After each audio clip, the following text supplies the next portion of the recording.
don't wear like tennis shoes that you have to tie.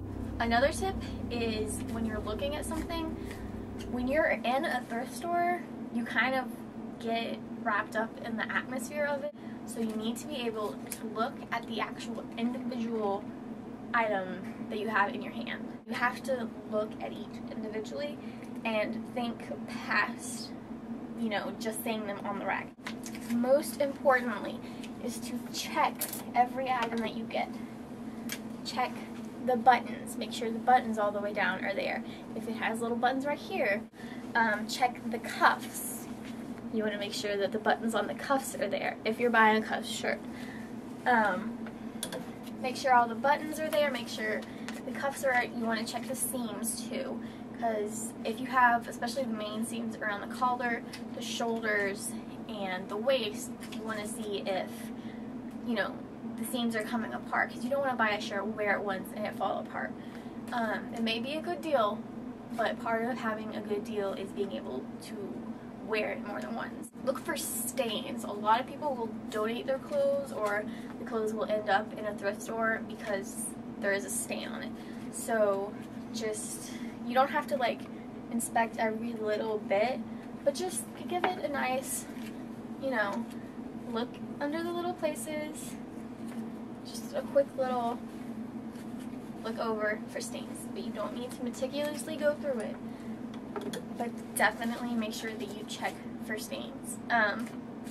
Also, especially for jackets, but this is very important, that you need to check the zippers. A lot of times people will try on a jacket and you won't zip it up, and you'll see that it fits nice, and then you'll buy it, take it home, you want to zip it up, zipper's broken.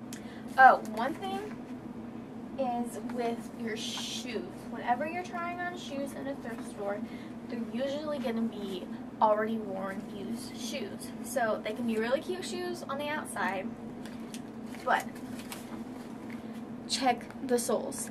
They can be worn. There's nothing wrong with it being worn. But if it's like this, and you bend it, and it's about to fall apart, then I recommend not purchasing it, depending on how sturdy it is. But for shoes, you definitely want to check the soles. Try, you know, look at the bottom of it, bend it a little bit, you know, because when you're walking, your shoes do bend. One thing that really is sort of like necessary for shopping anyways, but you need to be very patient, especially in the larger stores like Goodwill. You need to be patient and look through each item. A lot of times, you know, there will be about 100, this is just an example, there's like 100 shirts that are just hideous, disgusting, you would never wear them. And then one in those 100 is your gem, as they call it. And, you know, you find the one piece that is perfect. So if you just skim through, like, and didn't even look, then you could miss your gem. But look through, you know, look at one, and then look at the next, and then look at the next. It's a little time consuming, but if you take the time to look through each one and do like I said earlier and look at each piece individually, you'll 9 times out of 10 come home with something that you really love. When you go into the store, have a game plan. So you really have to just know where you're gonna go. And it can also be really overwhelming if you walk in and just see massive amounts of clothes everywhere. But if you separate it up and know what your game plan is going to be, it really makes it a lot easier. Bring cash. Always, always, always, always bring cash. A lot of thrift stores, a lot of family-owned thrift stores will not take credit cards. They won't take check, they won't take debit, they won't take credit. They will only take cash. Sometimes they'll have an ATM like in the back, but why are you going to pay like a fee to get your own money? So just be prepared, go in with cash. If you're going to specifically, like if you're only going to be going to a Goodwill that day, I wouldn't really worry about bringing cash, but especially for the smaller ones, bring cash. It is a must. Also, keep your receipts. Know what the return policy is for whatever store you're shopping at. But a lot of the smaller ones won't have a return policy, but some will. So just always, always, always keep your receipts. And I would try, one thing I would do is try on the clothes that you get the next day. Like, don't go home and try them on again because you just bought them. You're gonna be all up in the high of buying clothes.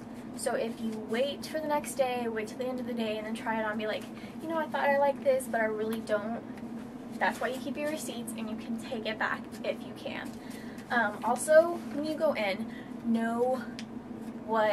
be realistic about what you consider a fixer-upper. If it's just a blouse that's missing one button, and you can say, okay, I can just put a button on it, then know it. But if it's missing a few buttons, it has a tear here, and you think, well, it only needs these few things, I can do it, but you don't really honestly have the time, just know what you are able to do and what realistically you will do. Because I love going and seeing something that is really cute, but it has some things wrong with it, and I'm like, oh, I can just fix that later, but I don't have the time, and realistically, I would just buy one that I could wear out of the store.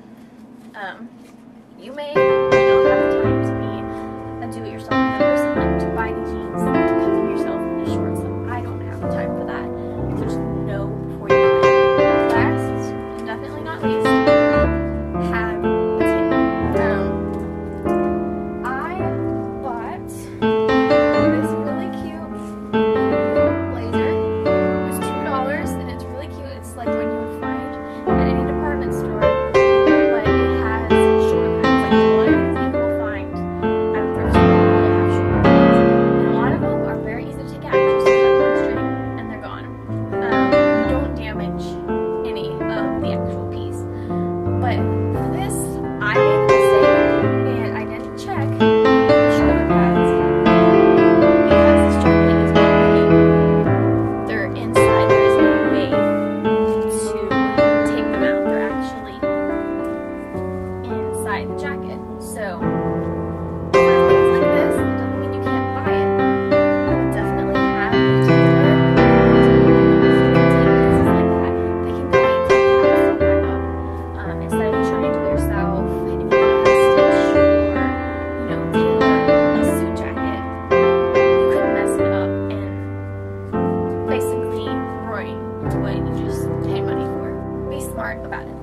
Think with a level head. Don't just be like, oh my god, everything here is $1, I need to buy everything.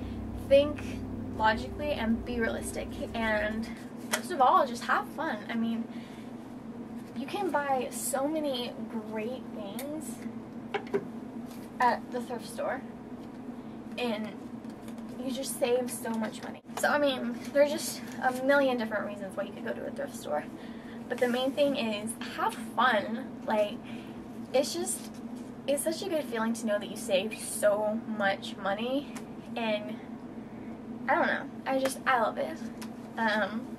So if you want to go ahead and use these tips, I will write them down in the bottom bar, and yeah.